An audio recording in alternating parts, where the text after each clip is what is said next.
Hey guys, it's me Zayan here. Hope you're well, and today I'm going to be going over sensitivity and specificity. So, sensitivity and specificity is very important, especially in statistics, and being able to basically test the accuracy of statistical models. If you have like a machine learning model, then you can essentially check to see against different metrics on how well it's performing. So basically, what sensitivity is it's basically a measure of how well a test can identify true positives, right? And on the other hand, specificity is just kind of like the opposite. So this measures, so it's a measure of how well a test can identify true negatives. Okay, so you might be wondering what true positives are and true negatives are if you haven't come across confusion matrices. We can quickly recap that. So if you have a confusion matrix which essentially tells you the performance of like a, let's say, a machine learning model, and it just tells you basically how confused a model may be. So say we had has disease, so a machine learning model that would predict or classify, whether a patient has disease or doesn't have disease. So I'm just going to put over here ML model classifies has or does not have disease. Let's just say some sort of disease. Initially I said heart disease, but just for to be a bit more simpler, I'm just gonna just say has disease or doesn't have disease, right? So they can either have disease or they don't have disease. So I'm just gonna say no disease. And so this is the actual values. So this is the actual ground truth. And then you have predicted. So over here, they can have so they can have the disease,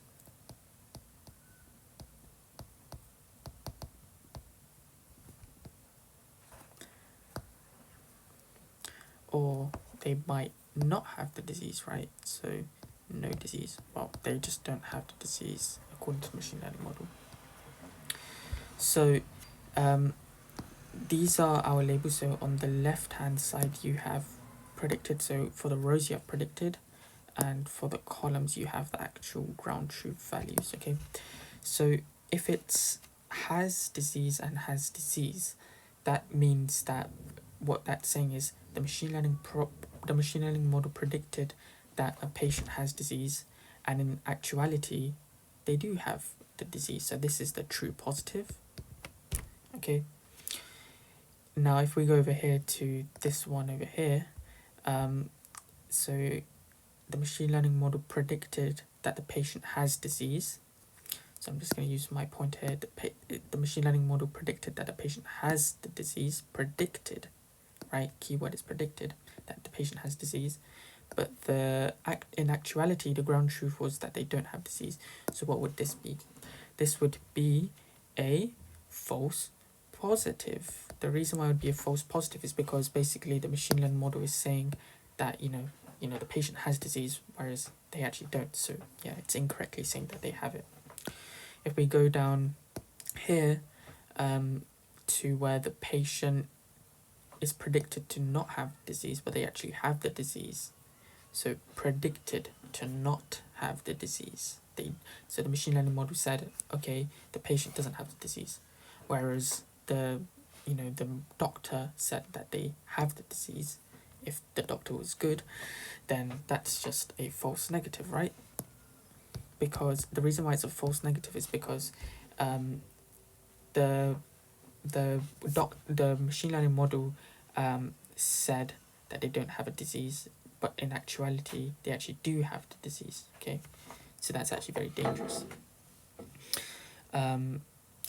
I would argue that false negative is probably the worst case scenario, because you know, if a patient actually has the disease and they've been told that they don't have the disease, they're just going to live with the disease, right? Whereas in the other three cases, the last case I'm going to explore right now, you know, at least they can get checked again. Now, if we go to the patient not having the disease and in actuality they don't have the disease, then that's easily a true negative, right? So in a confusion matrix, this is what a confusion matrix is, right? And typically, if you want to see how well the model is performing in terms of accuracy, you normally look at the diagonal over here, the rate of like trueness, because this tells you how confident the model. Looking at the diagonal tells you how confident a model is in giving you the right sort of the right predictions, because you obviously want to know if the patient, you know, has disease or doesn't have disease, right? Now, so that's confusion matrix. Now, if we want to then calculate sensitivity now, so in this case, what would sensitivity represent? So in this case, if we go back to the definition, sensitivity is a measure of how well a test can identify true positives. So the test in this case is our confusion matrix. This is our test, okay? So in this case, what would sensitivity represent? How well a test can identify true positives. So in this case, it's what, or I can say how many patients with the disease were correctly identified.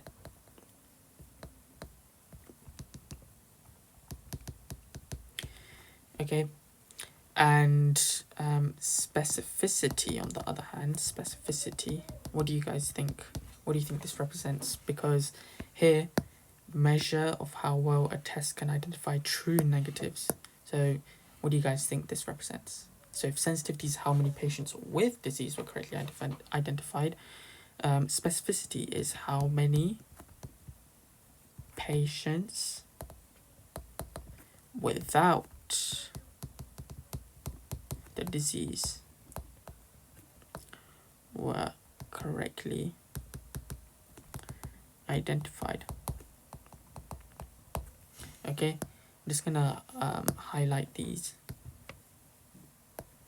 And so you represent both of these, because if you just, because we said how many, right, in both statements, well, sure, that's fine, but giving just a number wouldn't really tell you much. Rather, if you want to put it into perspective, you should be representing this as a percentage. So both of these will be represented as a percentage. So the formula we use to calculate this will be represented, will give a percentage, right?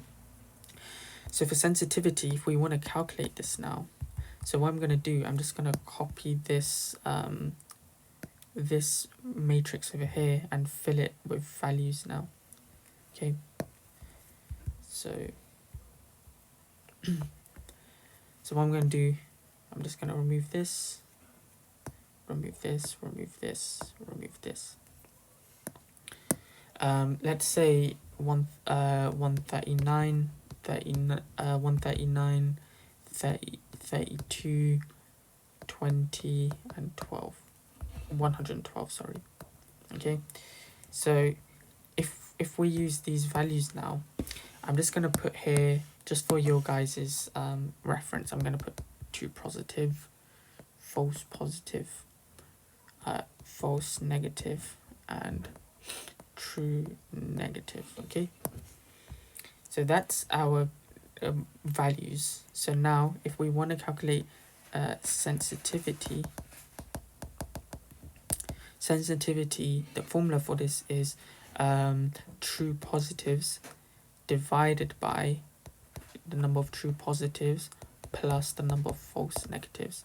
What is it in this case? Our true positives over here, so they the model predicted that the patient has disease, and in actuality they do have the disease. So that's 139 divided by 139 plus the false negatives. False negatives, remember, is false negatives is basically where the model predicted that the patient has no disease, and in actuality they do have the disease. So remember, that's actually like a pretty bad scenario for the model to predict that. So in this case it's 32.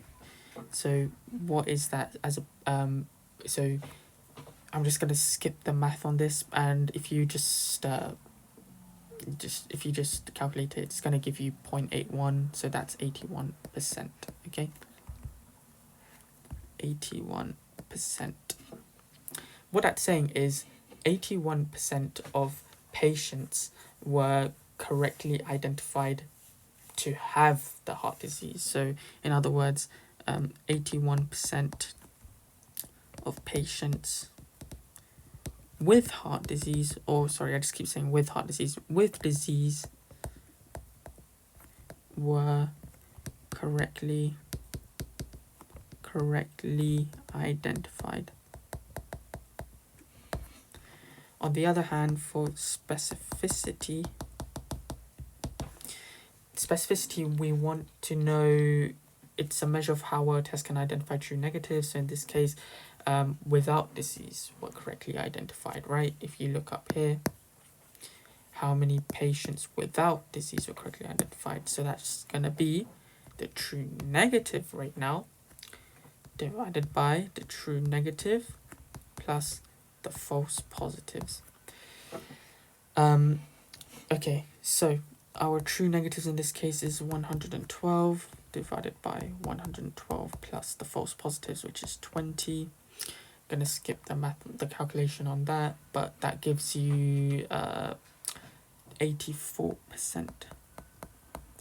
Saying that 84% of patients without this disease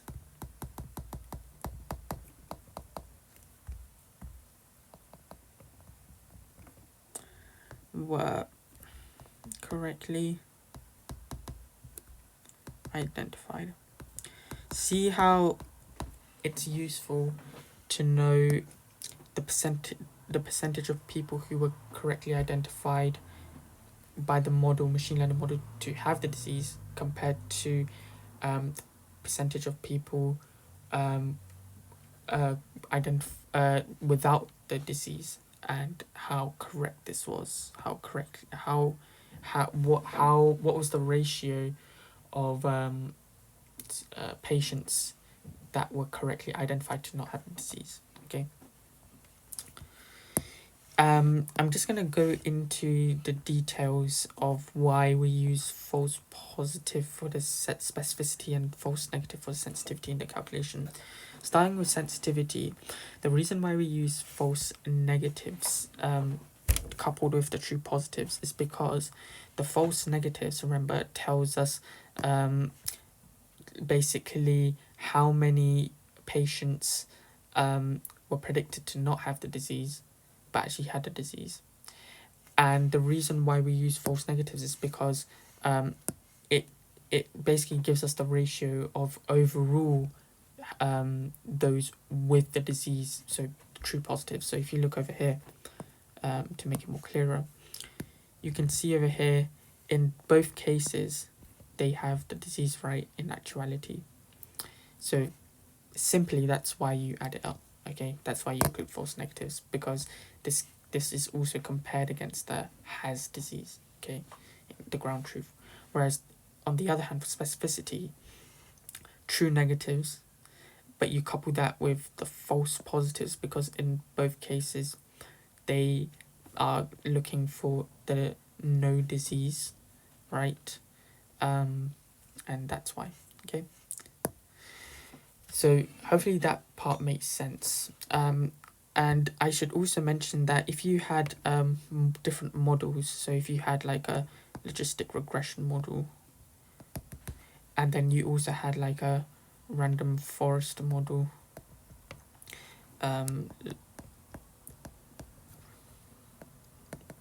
you can compare the sensitivity of the logistic regression model, sense spec. I'm writing it very rough, apologies. So the sensitivity and specificity of the logistic regression model you can compare against the sensitivity of the random forest model in both cases, and see which one is better. So for this one over here, for the sensitivity against both, this would tell you which is better at what? What do you guys think? Which is better at predicting what? Correctly identified. Meaning better at correctly identifying with or without? With. What about this one? What about specificity? Which is better at correctly identifying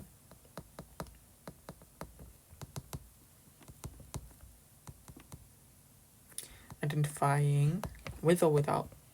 Without. So remember, sensitivity with, specificity without. Okay. Now I'm going to go into one more small example, and that's what if your confusion matrix has more than 2 rows and more than 2 columns, because over here we have 2 rows and 2 columns, right? What if we had more than that? So I'm going to represent an example, maybe one that's more, I guess,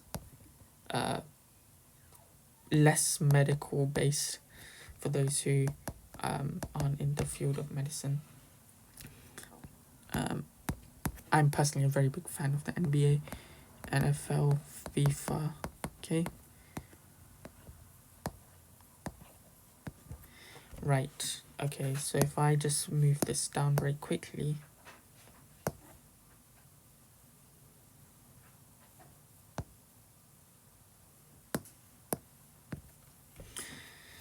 Okay.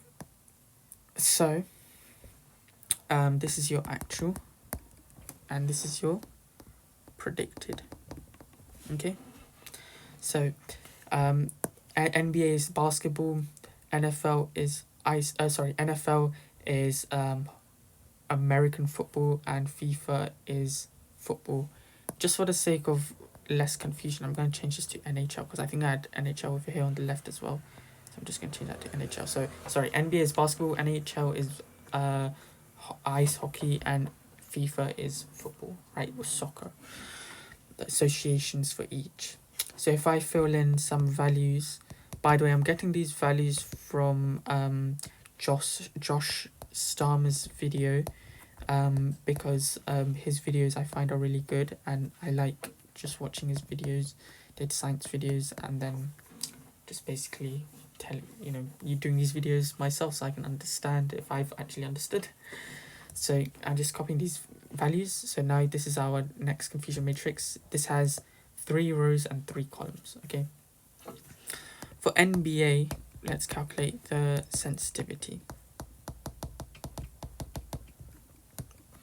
Right, our sensitivity in this case. So what's our true positive?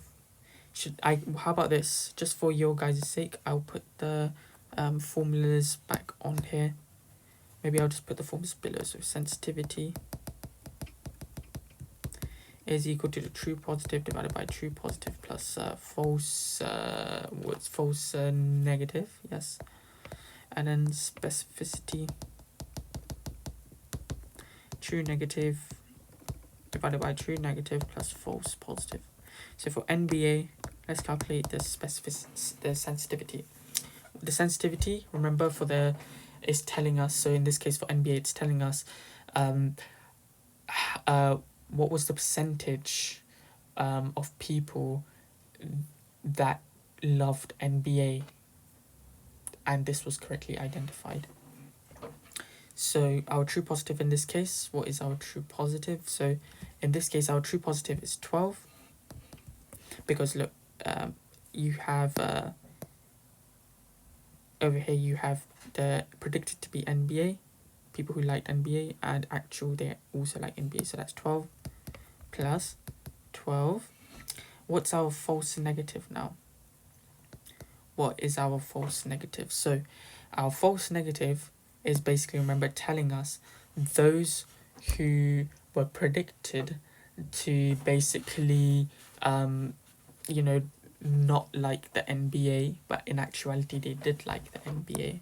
So over here, if I use my pointer tool, that would be, what would that be? So that would be just these two values over here, so 112 plus 83.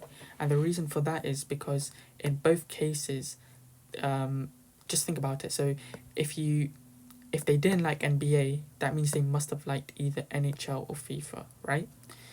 But in actuality, they did like the NBA. So you have to look at these two values over here. So 112 plus 83. And skipping the math on that, you get 0.06, which is 6%. So 6% who loved NBA were correctly identified. Now let's talk about people who didn't love the NBA. So I should label this sensitivity.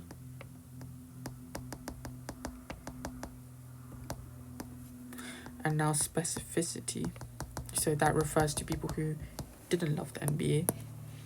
So that's going to be basically anything that is not the NBA.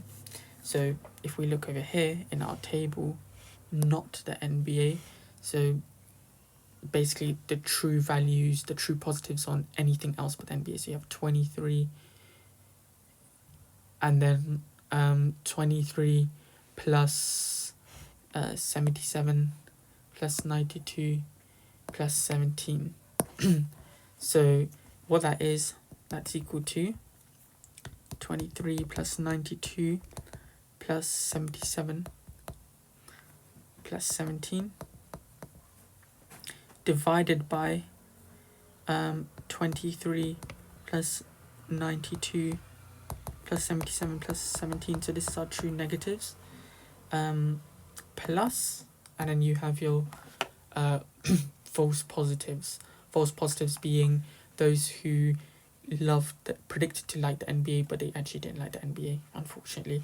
Which in this case, you just look at the values. So 102, and then 93, because they were predicted to like the NBA, but actually they didn't like the NBA, so they liked something else, which is NHL or FIFA. 102 plus 93. So this is equal to 209 divided by 209 plus 195. Skipping the math on that, you get 0.52, 52%. So 52% who didn't love the NBA were correctly identified.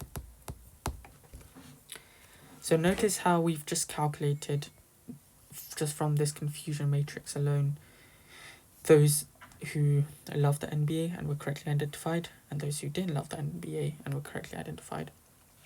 So just to recap, sensitivity tells you the percentage of those who have something or those who have something, and the model correctly identifies that. When I say have something, meaning they like something or they have like a disease or something, whereas specificity tells you the percentage of those who don't have something or don't, for example, like something, and the model correctly identifies that. Okay, so basically sensitivity